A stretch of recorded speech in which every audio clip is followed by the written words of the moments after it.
Bienvenue dans Décodeur, le podcast qui parle de celles et ceux qui font la déco aujourd'hui. Je m'appelle Hortense Leluc et à chaque nouvel épisode, j'invite à mon micro des pros de la déco.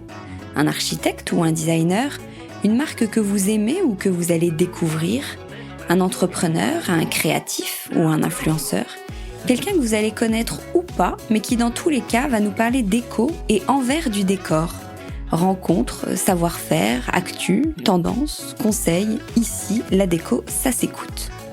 Bon allez si quand même, pour les images, rendez-vous sur le compte Instagram Décodeur Podcast. On cherche tous l'inspiration pour notre déco, notre maison, notre table et certaines personnes peuvent être cette source de bonnes idées. C'est le cas de Cordélia de Castellane, parfaite ambassadrice de l'art de vivre à la française, qui sort un livre très inspirant, Ma maison de campagne, l'art de vivre aux couleurs des saisons, où chic, fantaisie et confort font très bon ménage. Elle va tout nous raconter. Bonjour Cordélia. Bonjour, comment allez-vous ? Ça va bien et vous ? Oui, merci. Dans ce livre, vous commencez par quelques pages sur vos racines. C'est tout un chapitre et c'est important, ça explique beaucoup de choses de vous.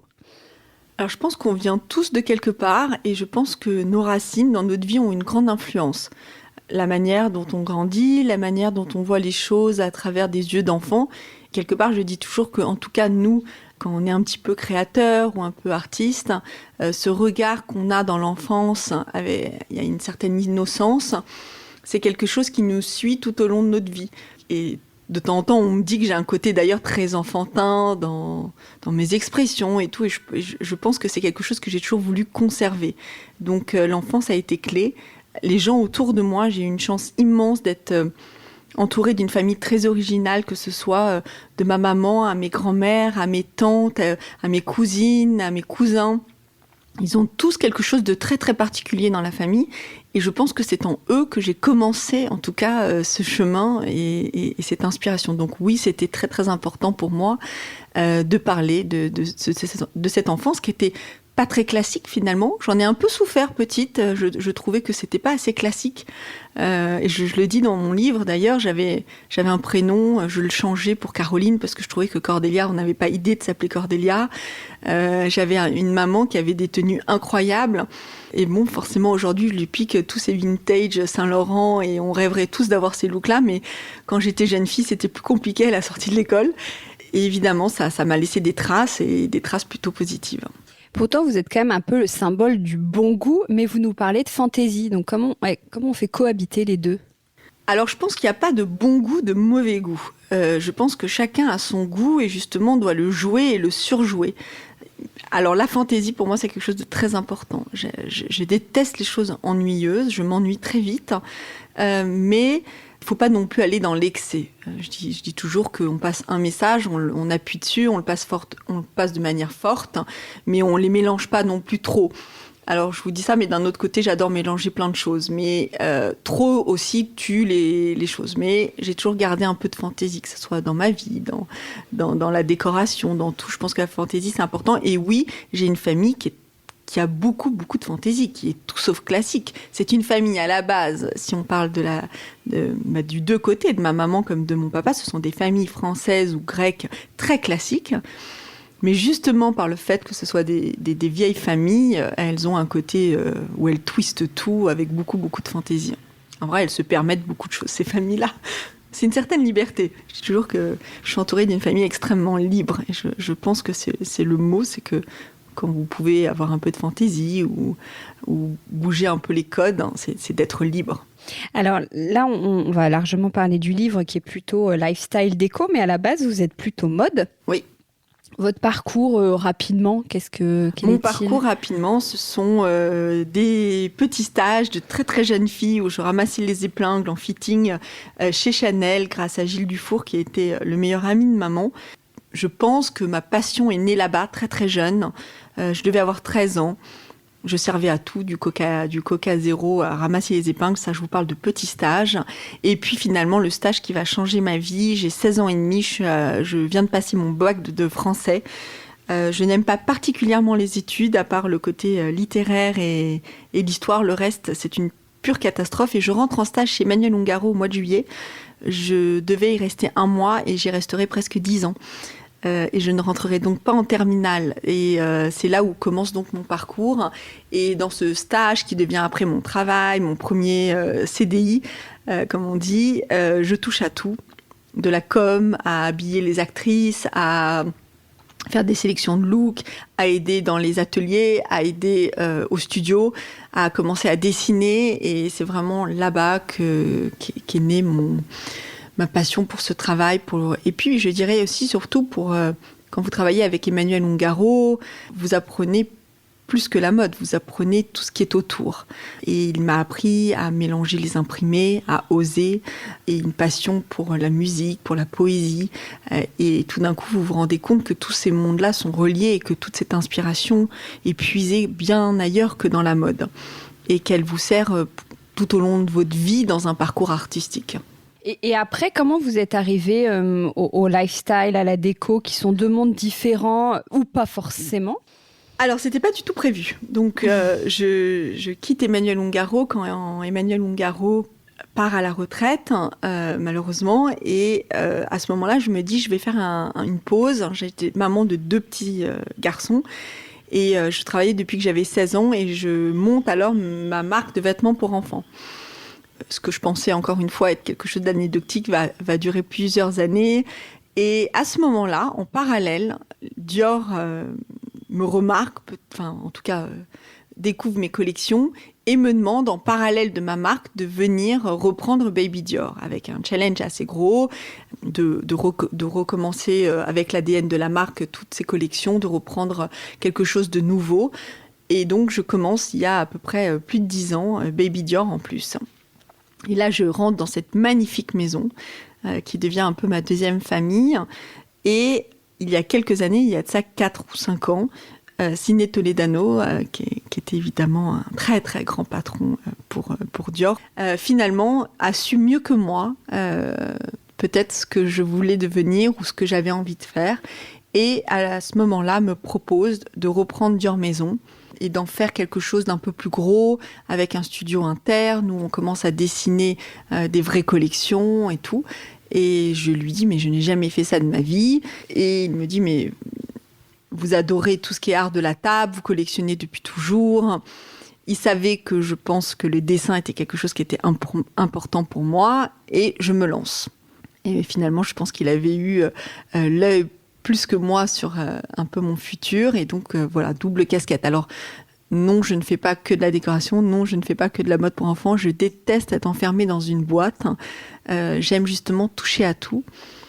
Que ce soit de la mode, que ce soit des décors éphémères pour des fêtes, pour des tables, mais aussi des décors qui restent, ou peut-être des identités graphiques, des packaging. J'aime tout faire. Je trouve que c'est ça qui est amusant et c'est ça qui est la richesse d'une création, c'est de pouvoir passer d'un monde à l'autre et de savoir justement jongler entre tout ça. Et un projet apporte toujours beaucoup d'idées à un autre et c'est une grande richesse justement. Donc je dirais pas que je fais partie ni de la mode ni de la déco. Je prends des projets, je les prends à cœur et j'essaye de créer quelque chose autour. Oui, récemment, vous avez fait dans vos projets le café La Pérouse. On vous a donné carte blanche. Comment ça s'est passé ? Alors oui, c'est mon premier restaurant. Là encore, vraiment carte blanche.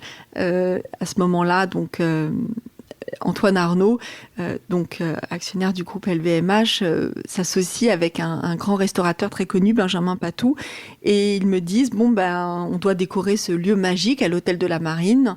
Je pense que tu pourrais le faire. Et là, j'y vais, je me dis, allez, je tente.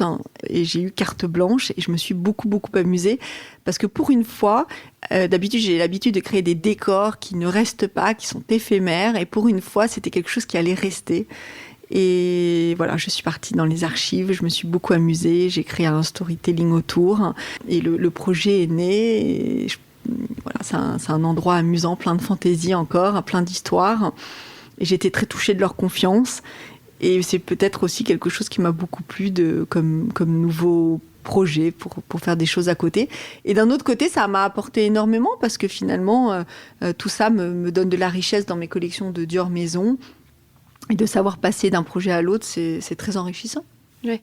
Vous avez, donc là, dans le livre que vous sortez, on découvre vraiment tout votre univers et votre palette même de savoir-faire ou en termes d'inspiration, on va en reparler. Avant, première question, c'est chez vous cette maison ? Oui, c'est chez nous cette maison. Chez nous, parce que c'est une maison de famille, évidemment. Et donc, c'est une maison que nous avons achetée il y a 3 ans et que j'ai au fur et à mesure restaurée, remis en état, redécorée.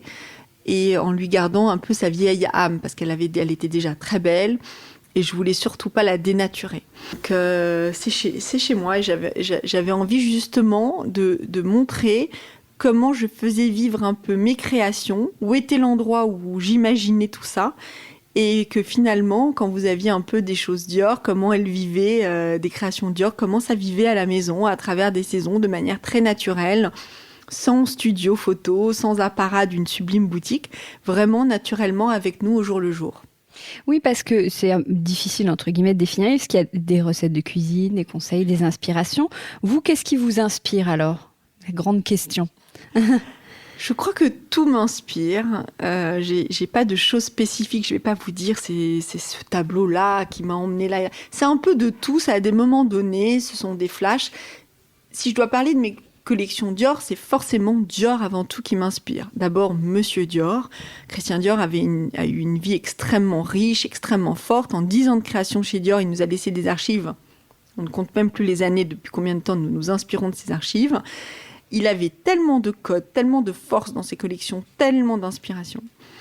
Mais c'est vrai que dans cette maison, où moi je suis folle de jardin et où je jardine beaucoup, alors, beaucoup de mes amis se moquent un peu en disant que j'ai des hobbies de vieille dame, mais je les assume entièrement. Il avait cette passion aussi pour le jardinage, pour les plantes, pour les fleurs, et je peux comprendre parce que ce sont des choses, ce sont finalement des éléments vivants qui naissent comme ça et qui voilà, je trouve ça assez magique finalement. Je trouve que les fleurs et le milieu des jardins vous emmènent dans quelque chose d'assez surréel, assez magique, et qui vous fait penser aussi à la force de la nature. Alors je dirais que la nature, les fleurs, ce sont vraiment des choses qui m'inspirent beaucoup, beaucoup dans mes collections. Pas seulement pour dessiner des fleurs ou des plantes et tout ça, mais surtout dans la palette des couleurs. J'adore m'y inspirer pour faire des roses poudrées, des bleus profonds. Je vais beaucoup chercher là-dedans dans les couleurs. Mais après, c'est tout qui m'inspire. Les archives, des expos, des lumières. Ça peut être un ciel extraordinaire. Tout. Ça peut être vous devant moi. Enfin, ça peut être tout. J'ai pas de limite. Je vous dis, j'ai une tête un peu d'enfant. À l'intérieur, il y a un deuxième monde. Je suis pas toujours présente parce que je décolle souvent dans mon monde à moi. Oui, vous dites dans le livre qu'une maison sans livres ni fleurs n'a pas d'âme. Alors, moi, j'étais fille unique. J'ai 2 demi-sœurs, mais qui n'ont pas grandi avec moi. Donc, j'étais fille unique. Et donc, j'avais mon monde à moi dans ma tête. Et je dois dire que ma grand-mère m'a transmis le goût de la lecture. Elle m'y a un peu forcée au début. Puis finalement, les livres sont devenus mes meilleurs amis. Et pour moi, ces livres ont une âme. Et pour moi, c'est important d'être entourée de livres. Et aujourd'hui, que ce soit dans le milieu de la décoration, dans le milieu de la mode, je collectionne tous ces beaux livres depuis des années. Et les livres de la littérature, que ce soit française, anglaise, allemande, russe, sont dans toutes mes bibliothèques et j'en ai besoin. Ils ont des histoires, ce sont des périodes de ma vie où je les ai lus, où je les ai compris, puis petite moins compris. Et ils sont là et ils m'apportent une âme. Et je pense que d'avoir des livres dans une maison, ça procure quelque chose de fort, ça vous raccroche à des histoires, ça vous raccroche aussi à l'imaginaire, ça vous raccroche aussi à des histoires qui n'ont pas pu, qui ne sont pas forcément gaies, mais qui font la beauté et la force de la vie. Donc voilà, ce sont des choses. Les livres sont quelque chose d'important. Tourner les pages, le papier, j'aime ça. Et les fleurs, bah oui, forcément les fleurs, ça décore n'importe quelle pièce. Vous allez au marché, prendre les fleurs de saison dans un joli vase, tout de suite votre salon il change de couleur et Vous pouvez renouveler vos décors à l'infini. Finalement, vous mettez des jolis pots de terracotta sur votre cheminée et la semaine d'après, des petits vases transparents avec des tulipes roses. Mais c'est plus le même décor, c'est autre chose. Et vous réinventez un peu votre chez vous différemment. Et puis voilà, c'est vivant. Ce sont des choses un peu vivantes qui bougent chez vous. Ça donne une âme. Ouais. On comprend aussi que vous aimez beaucoup la chambre en tant que pièce. C'est quoi une jolie chambre ? Je dirais qu'une jolie chambre, c'est un endroit où vous vous sentez bien. C'est l'endroit qui vous appartient, qui est votre... Je dis souvent que les intérieurs reflètent votre âme. Et la chambre encore plus, puisque c'est l'endroit où vous allez dormir, où vous allez passer du temps. Et je pense que d'être bien dans sa chambre, c'est aussi être bien avec soi-même. Finalement, quand vous parlez des intérieurs, il y a beaucoup de choses qui reflètent de vous-même. Et voilà, donc oui, j'adore ma chambre. J'y passe beaucoup de temps. Je pense que je pourrais y travailler énormément si j'avais pas les obligations que j'ai. C'est un endroit que je suis assez solitaire parfois et j'aime pas tellement sortir. Évidemment, j'adore mes amis, mais je suis pas je suis pas quelqu'un de très social et je suis assez timide. Donc la chambre est quelque part pour moi un peu mon refuge, mon endroit à moi. Et puis j'ai 4 enfants, donc vous imaginez, la maison est souvent animée, donc ma chambre c'est un peu mon coin de refuge. Et comment vous décorez une pièce ? Vous diriez c'est plutôt spontané ou assez réfléchi ? Je dis une pièce, mais même du coup parfois un décor un peu plus largement. Alors ça dépend énormément. Je pense que chez moi c'est pas très réfléchi. J'essaye avant tout que ce soit pour un décor. Pour chez moi, j'essaie de m'imprégner du lieu. J'essaye de respecter le lieu. Si c'est un endroit moderne, si c'est un endroit ancien, si ça a une histoire. Je n'aime pas casser. En tout cas, je ne sais pas casser les codes. Il y a des décorateurs qui font ça merveilleusement bien, qui vont prendre un château et vous faire un décor très contemporain dedans et ça va marcher divinement bien. Moi, je ne sais pas faire.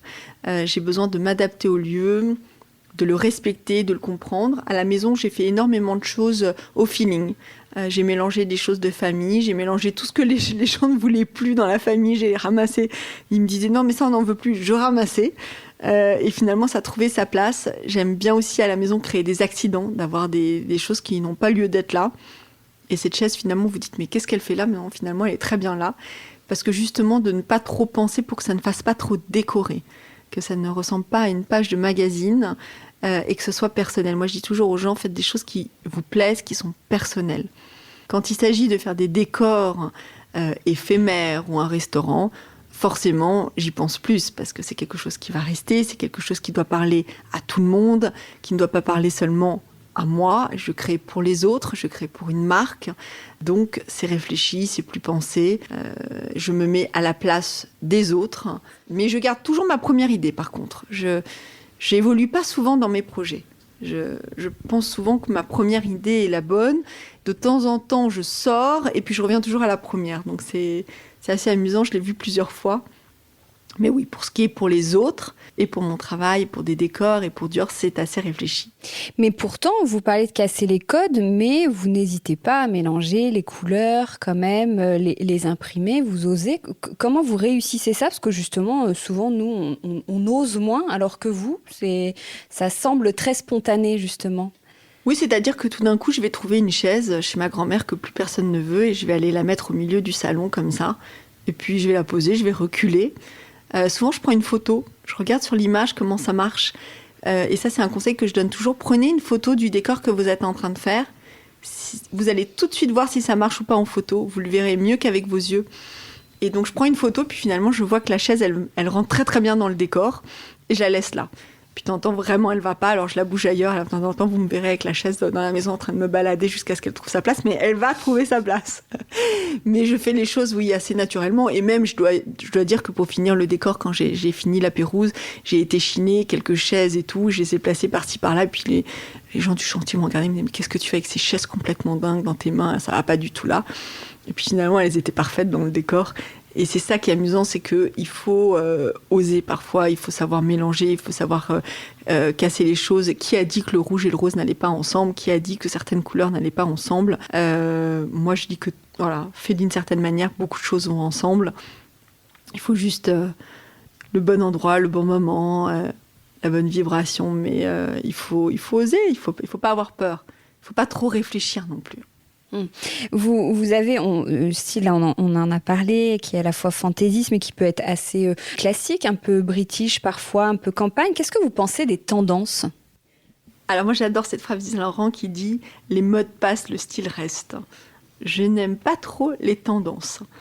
Je suis contente de voir que parfois il y a des choses sur lesquelles on disait « Ah non, ça c'est pas possible, ça fait grand-mère » et tout d'un coup revoilà les fleurs partout et tout. Mais moi j'ai un certain style qui est très différent à la ville et à la campagne. J'ai pas du tout le même univers. Là je vous ai parlé que de la campagne, alors les gens...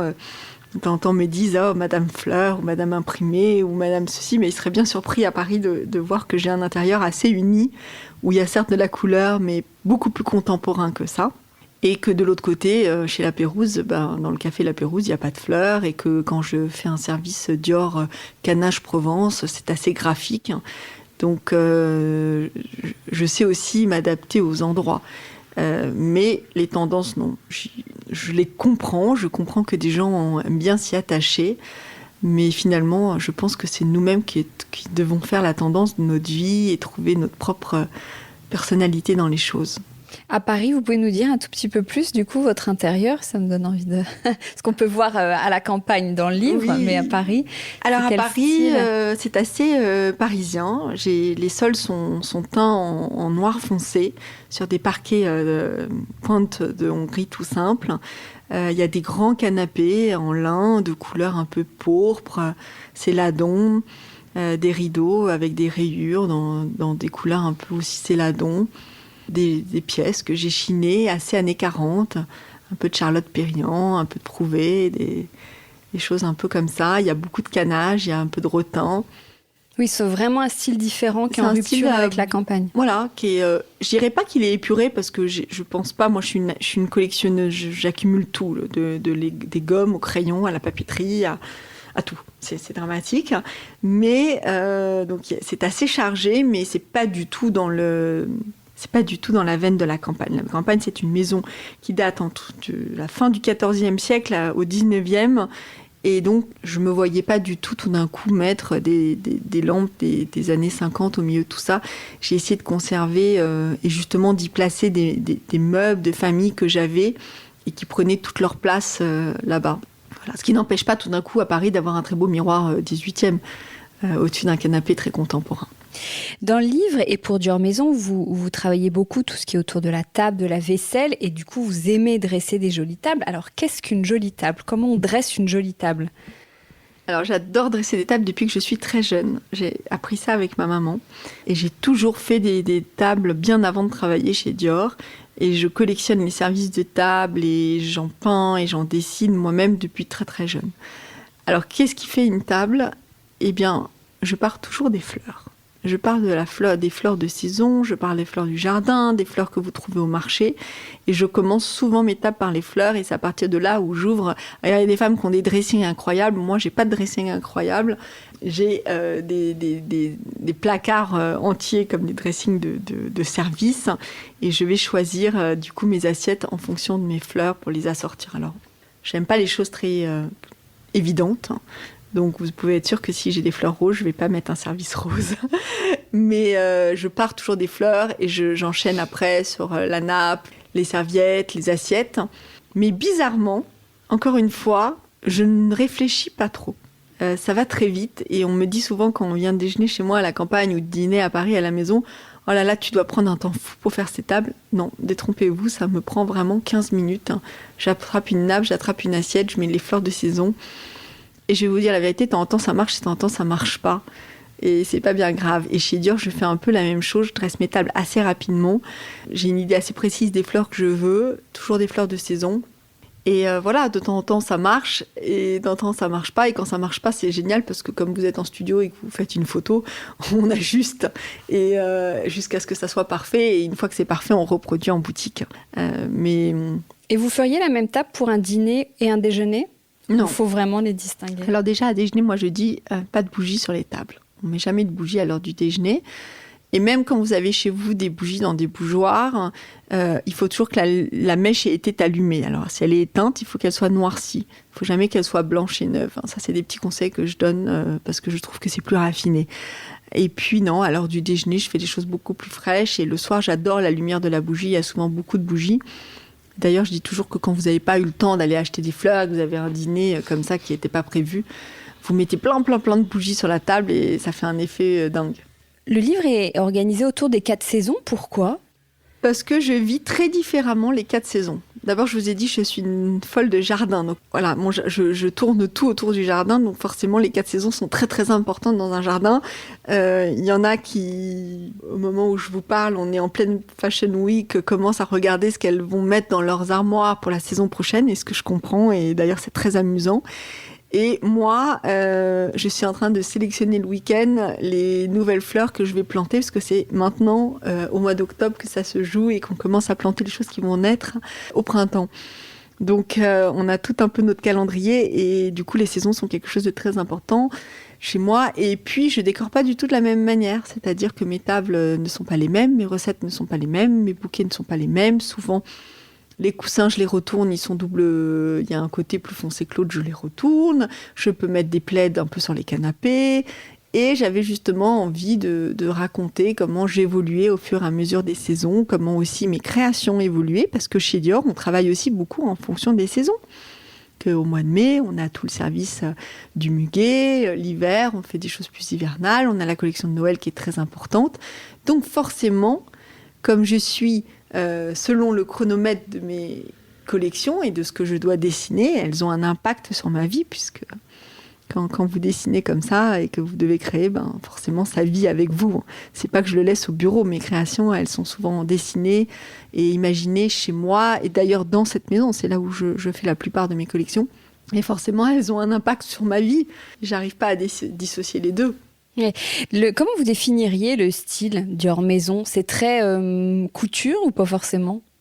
Alors, j'aimerais vous dire que ce que nous essayons avec les équipes chez Dior Maison de faire, c'est de faire un peu un grand bazar. Alors, entendez-moi bien, un grand bazar, évidemment, avec un savoir-faire très unique. Ce sont des très beaux matériaux, des artisans que nous sélectionnons assez extraordinaires à travers le monde. Mais il y a de tout. Il y a aussi bien les choses pour les jardins, pour les maisons de campagne, pour des choses fraîches, des choses plus graphiques, plus parisiennes, que vous pouvez mettre à New York, que vous pouvez mettre à Los Angeles, des choses plus exotiques, des choses pour des maisons au bord de la mer, pour des gens qui aiment le contemporain, pour des gens qui aiment les choses classiques. On essaye de répondre un peu à toutes les demandes. Et on a donc nos collections qui sont permanentes, comme le canage, comme le muguet, qui vont jamais quitter la boutique. On a des choses saisonnières, comme là, je viens de sortir Jules Sandeau, avec ses fleurs d'automne qui sont inspirées des murs de la maison de Monsieur Dior à Paris. Et puis, des choses qui sont reliées à la mode, où on fait des ponts entre des défilés que peut créer Maria Grazia ou Kim Jones, et on les adapte sur des assiettes, sur de la vaisselle, et il y a un lien, et c'est ce qu'on appelle un peu les collections fashion, et forcément ça amuse beaucoup de nos clients d'avoir des choses qui sont assorties aux collections qui sont au moment même en vitrine. Donc ça répond un peu de tout. Des gens à la mode, des gens classiques, des gens qui vivent à la campagne, au bord de la mer, qui ont envie de quelque chose de permanent. Voilà, il y a de tout. On parle peu, en fait, on parle pas peu, mais Dior Maison est en fait aussi iconique que Dior. L'aventure a commencé quasiment en même temps, je crois. Ah bien, Monsieur Dior a ouvert le département de Dior Maison dès le début. C'était un petit département dans lequel il avait mis des très beaux objets. Il disait toujours d'ailleurs, il était très attaché à la décoration, il était très souvent aux puces, il était toujours entouré d'artistes d'ailleurs, il était connu pour ça.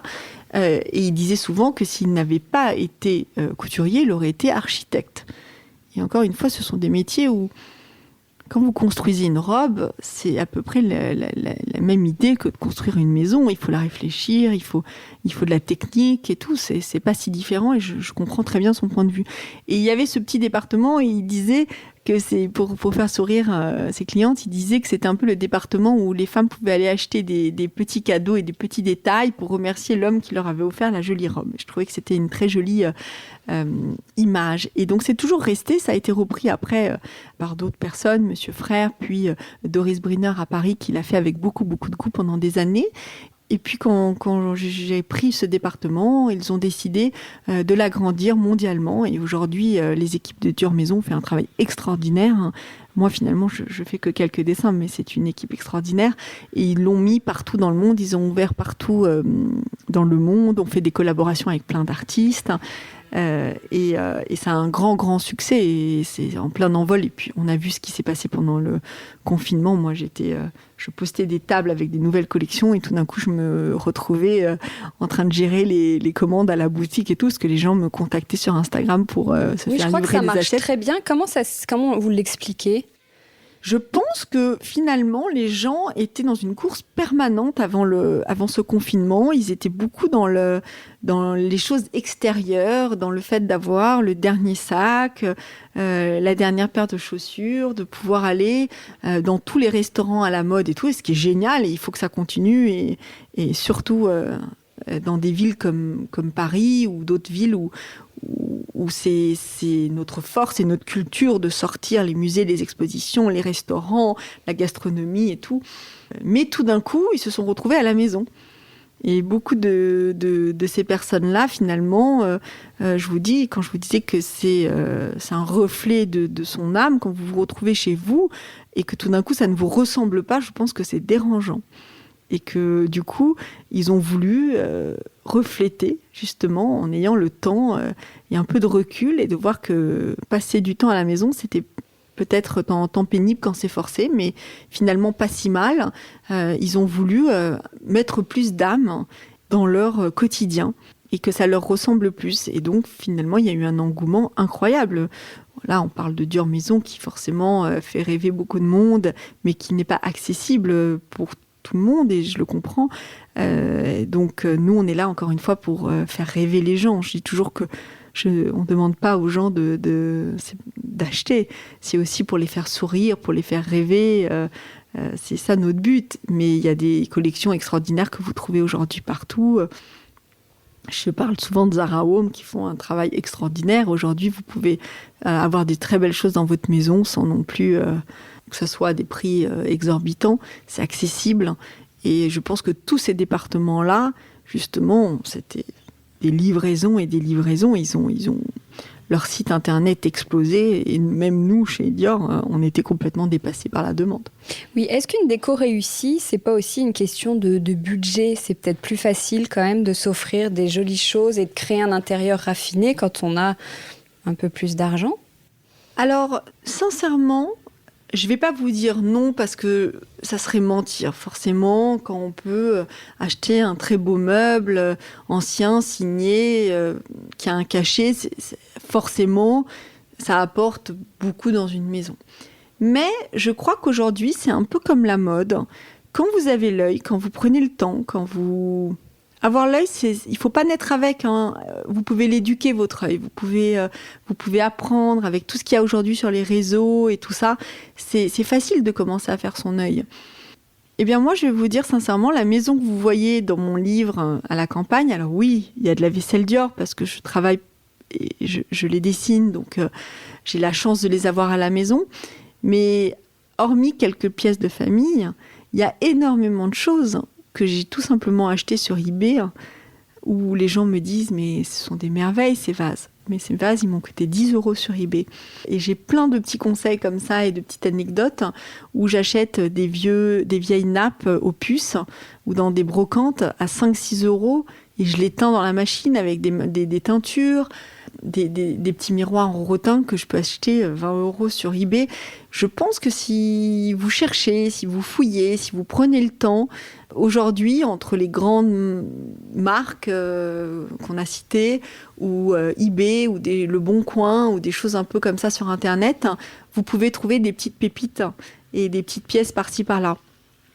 Et donc, non, forcément, avec de l'argent, on peut s'acheter des très belles pièces de collection et ça, on va pas dire le contraire, c'est comme un très beau sac, mais c'est comme aujourd'hui la mode, quelqu'un qui a un peu l'œil, qui a un peu de goût et qui prend un peu le temps, avec des petits budgets, on peut très très bien s'habiller. Et c'est ça qui est génial, c'est que justement, il faut démocratiser tout ça et je vous dis ça en travaillant pour la plus belle maison du monde, dont je suis très fière. Mais nous, ce qu'on fait avant tout, c'est qu'on essaie de faire rêver les gens et de montrer aussi l'artisanat français, ça c'est important. Oui, vous fabriquez où? On en parlait tout à l'heure, vous sous-traitez? On fabrique chez des artisans qui sont spécialisés dans chaque chose, que ce soit à Limoges pour la porcelaine, dans la céramique, la verrerie à Venise, à Murano. Nous, on fait vraiment travailler les meilleurs, les plus beaux artisans dans le monde et qui sont sélectionnés. Donc nous, avant tout, c'est ça, c'est le savoir-faire. Et forcément, le savoir-faire, c'est un grand luxe. Et c'est ça qui est important pour moi dans mes créations. C'est pas seulement le dessin, c'est qui nous faisons travailler derrière. Vous parliez tout à l'heure, pour l'inspiration globale, ça tourne souvent autour de Christian Dior quand même. Est-ce que vous pourriez vous en affranchir? Je ne crois pas que chez Dior, nous pouvons nous affranchir de Christian Dior. Je pense que c'est une chance immense qu'on ait un tel héritage. C'est une chance immense que ce soit une maison qui ait toujours conservé cet ADN extrêmement fort. Et d'ailleurs, vous savez, quand vous rentrez chez Dior, la première chose que vous faites, c'est aller aux archives. Et je pense que nous sommes tous passés, Swazi, qui est la personne qui s'occupe des archives, qui est une femme extraordinaire et qui connaît, je pense, les histoires mieux que personne. Et je pense que c'est la case indispensable pour comprendre la maison, pour la dessiner, pour la créer. Et je crois que chacun d'entre nous y est très attaché. Et je pense pas que je voudrais même m'en affranchir. Alors quand je dis Christian Dior, je parle bien sûr de Christian Dior lui-même. Je parle aussi de ses successeurs, c'est-à-dire de Yves Saint Laurent, de Marc Bohan, de John Galliano. Enfin, vous imaginez tout ce qu'on a eu avant nous, c'était très très fort. Donc il y a beaucoup beaucoup à apprendre. Mais vous savez, quand vous regardez même les défilés de John Galliano, qui était complètement dingue à l'époque, il y avait toujours quelque chose qui était relié à la vie de Monsieur Dior. C'est vraiment, c'est une très grande force. Et je pense que c'est ça aussi qui fait l'histoire de la maison et qui a gardé une certaine élégance. Et je pense que c'est très apprécié justement par nos clients. C'est qu'on a cette ligne de conduite et on la tient et on la respecte tous. Même si on a les plus grands créateurs et aussi fantaisistes ou même révolutionnaires qui peuvent être, et c'est bien, il faut ça pour la mode, il faut ça pour des maisons. Je pense que notre ligne de conduite a été toujours de respecter cet héritage qu'on a reçu. Tout a l'air, dans le livre ou dans ce dont vous nous dites, ça a l'air, c'est très raffiné, c'est un côté presque même parfait. Est-ce que vous avez quelque chose que vous avez déjà raté ou une anecdote à nous raconter, vous avez fait des essais, c'était vraiment moche, pas présentable, ou vous avez regretté? Ah non, mais je rate plein de choses. J'allais pas les photographier, les choses que j'allais rater. C'est pas parfait à la maison. C'est loin d'être parfait. D'abord, je vous dis, c'est une maison avec 4 enfants, plus tous les amis des enfants. Vous imaginez que c'est très souvent le souk. C'est une maison qui a du bruit, qui rit, qui peut crier parfois. On photographie le beau. Moi, j'aime la beauté des choses, donc je suis très attirée par la beauté, tout simplement. Que ce soit la beauté des pièces, des choses, des éléments, de la nature, du ciel, des femmes, de tout. J'aime les choses belles. Mais oui, j'ai raté plein de choses dans ma vie. Ça m'est arrivé même... j'ai une pièce là-haut où j'ai raté complètement les murs et le canapé qui vont, pour le coup, pas du tout ensemble. Et au début, je me suis dit, bon, attends, peut-être que ça va marcher ce mix et on va y arriver. Et finalement, je regarde, je suis non, ça va pas le faire, il faut le refaire. Donc oui, bien sûr que je rate des choses, on rate tous des choses. Et j'ai envie de vous dire que c'est seulement ceux qui n'essayent pas qui ne ratent rien. Il faut essayer, il faut rater, on apprend et c'est normal. J'en ai pas encore parlé, mais à Milan, il s'est passé il y a eu toute une exposition. Vous avez demandé à tout un panel de designers de repenser, de réinventer l'iconique chaise médaillon Dior Maison. Comment vous avez sélectionné? C'était 17, alors précisément 17 designers. Comment ils ont été choisis et comment vous avez travaillé avec eux? Alors, l'idée, c'était, vous savez, ce que je vous disais encore, je reviens à Monsieur Dior, mais Monsieur Dior était toujours entouré d'artistes et donc la maison Dior a toujours voulu continuer à avoir des artistes autour d'eux. Et d'ailleurs, ce sont les équipes qui font durer ça à travers le sac Lady Dior, qui est chaque année refait par des artistes et tout. Et donc, ils ont décidé de faire appel à des artistes pour recréer cette chaise médaillon. Et l'idée, c'était d'avoir des artistes extrêmement différents, qui venaient d'univers différents, de pays différents, de cultures différentes. C'est ça aussi, Dior. Ce sont des cultures différentes, c'est d'être hétérogène et d'avoir plein de regards différents. Nous sommes une marque qui allons dans le monde entier et on adore aussi quand le monde peut faire des choses pour nous. Et je pense que c'est très important de faire vivre ce département à travers les yeux des artistes et de prendre une chaise si française, si traditionnelle, qui est dans les codes les plus classiques de la décoration française avec ce canage et tout, qui fait partie des codes très très forts de la maison, puisque c'était les chaises de Monsieur Dior dans sa première boutique, un peu comme la toile de Jouy finalement, et de casser complètement les codes et demander à des artistes très contemporains de les interpréter tous avec beaucoup de poésie.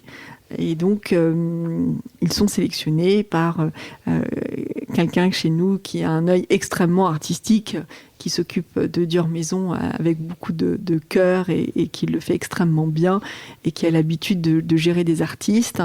Et donc voilà, c'était une sélection qui était faite comme ça. Il y a d'autres artistes avec qui nous avons l'habitude de travailler chez Dior Maison. Ils n'en sont pas à leur première collaboration, d'autres qui continueront. Et donc voilà, c'était une très très belle sélection et on leur a laissé carte blanche par Chaise Médaillon et j'ai trouvé que l'exposition était divine, que ça faisait... j'ai adoré l'idée qu'on fasse du meuble. J'ai adoré l'idée que ça soit à Milan dans quelque chose d'extrêmement moderne et qu'on sorte complètement de nos sentiers battus et de nos assiettes et de nos verres. Et je crois que c'était une très très grande réussite. Et vous aviez un modèle préféré ? Non, pas facile. Je ne saurais pas vous répondre parce que je les trouvais toutes très particulières en leur style et très poétiques. Il y en avait vraiment, elles étaient toutes très très réussies. Je ne peux pas vous dire que j'en ai aimé une plus que l'autre. J'ai celle évidemment avec les étoiles de Joy d'Orange-Chabot avec qui je travaille depuis toujours chez Dior Maison, que je connais moi-même personnellement depuis très petite. Et puis elle a travaillé les étoiles. Les étoiles, c'est quelque chose que moi, dans mon univers personnel, j'aime énormément. Pour plein de raisons, et qui est aussi un des signes de Monsieur Dior. Et donc voilà, j'ai adoré forcément celle avec les étoiles. Mais toutes étaient très très belles et très très fortes. Et dernière question, dans l'idée de préférence aussi, vous êtes entouré de beaucoup d'objets et de meubles. Est-ce que vous avez un meuble ou un objet préféré ? Ou deux ou trois, si choisir un, c'est trop difficile. Alors, je suis pleine de paradoxes. Je suis à la fois très très attachée à certaines choses et pourtant pas du tout matérialiste, donc attachée à rien. Mais je dirais que dans les choses auxquelles je tiens énormément, j'ai 4 petites statuettes qui étaient à ma grand-mère, qui ont des robes chacune 18e, qui sont des petites statuettes en bronze, qui sont sur ma cheminée, et chacune ont une tenue d'une année différente du 19e siècle. Et en vrai, depuis toute petite, je regarde ces robes et ces plissés, et les manières dont elles sont sculptées avec le corset et tout. Et je pense que j'ai commencé à dessiner mes premières robes petites devant ces statuettes. Et c'est pour ça qu'elles sont là, c'est qu'elle me les a offertes en souvenir de mes premiers dessins. Et j'espère qu'elles ne me quitteront pas. Et puis, il y a ces 2 canapés et ces rideaux qui sont dans mon salon, que j'appelle le salon russe, qui sont des tissus un peu inspirés justement des couleurs russes sur un fond très foncé. Et ce sont des tissus qui ont été dessinés par Emmanuel Ungaro dans les années 70. Et donc, évidemment, j'y tiens énormément parce que c'est un merveilleux souvenir de ce grand monsieur qui a été très important dans ma vie. Merci beaucoup, Cordélia. Merci pour votre gentillesse. Merci. Décodeur, c'est terminé pour aujourd'hui. Merci beaucoup d'avoir écouté en entier. Si vous avez aimé, n'oubliez surtout pas de vous abonner à ce podcast pour ne pas rater les prochains épisodes chaque vendredi. Bien sûr, vous pouvez aussi le partager sur Facebook, Twitter ou en story. Ça permet de le faire connaître à vos proches. Je suis Hortense Leluc et vous pouvez me retrouver sur Instagram via le compte Décodeur Podcast. N'hésitez pas à me suivre pour l'actu déco. Et si jamais vous écoutez cette émission sur iPhone via l'application Apple Podcast, vous pouvez aussi me laisser un commentaire, rubrique classement et avis, c'est juste sous la liste des épisodes. Les 5 étoiles me font toujours très plaisir et surtout, elles permettent de faire connaître Décodeur encore plus largement et de partager l'univers de la déco avec le plus grand nombre. Voilà, merci et à très bientôt alors, ici ou ailleurs.